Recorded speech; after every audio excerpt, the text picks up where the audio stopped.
Getting into the world of prosthetics was always something I really wanted to do. I grew up in the north of England. My father was manager of a local cinema. I sort of grew up with Star Wars and all the science fiction films of the 70s. I spent a lot of my childhood in my bedroom covering myself in latex, blood and gore. Quite early on I realised I wanted to make creatures and monsters.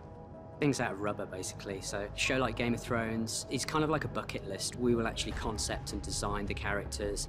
A lot of our crew concentrate on painting. A lot of guys are from a very sculptural sort of background, hairdressing, definitely an artistic process. Whatever the brief is for the character, we have to be practical about things. The artist is going to be able to wear this stuff day in, day out. It's not too heavy, they're going to be able to breathe. So to create a prosthetic makeup and apply it to an actor is very much a team effort.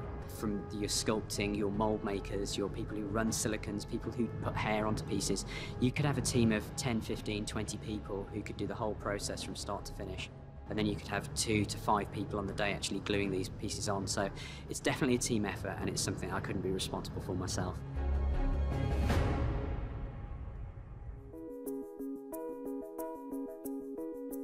The build of a character would usually start with a life cast, basically making a mould of the actor's head, which we can then make duplicate heads out of. We would then sculpt the makeups and all the forms in a modelling clay all over the head, and then we would make moulds of the modelling clay basically on the formers of their face.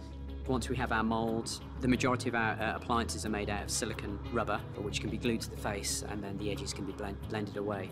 We might be applying hair, which are usually punched in with a very fine needle, all individually, and then we would need to do duplicate sets of prosthetic appliances for every single day that the character films. It's all quite a painstaking process, really, from start to finish. We usually say an average kind of build time is about 4 weeks for a prosthetic character.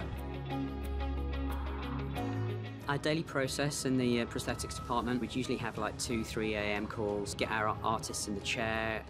The process of gluing them into their prosthetics is usually about 2 to 3 hours, and the guys would then travel to hair. The moment we start with these guys to the moment they step onto set, it could be 5 or 6 hours. And then we would have a filming day of, say, about 8, 9, 10 hours, following the artists around all day, is prodding them and maintaining the makeup. Then at the end of the day, we'd then have the de-rigging process, which involves us basically peeling the prosthetics off with a brush and mineral oils. And so you can't just rip these things off, because it would take a layer of the skin with it. And then we would usually be the last out at the end of the day. What makes Game of Thrones so special?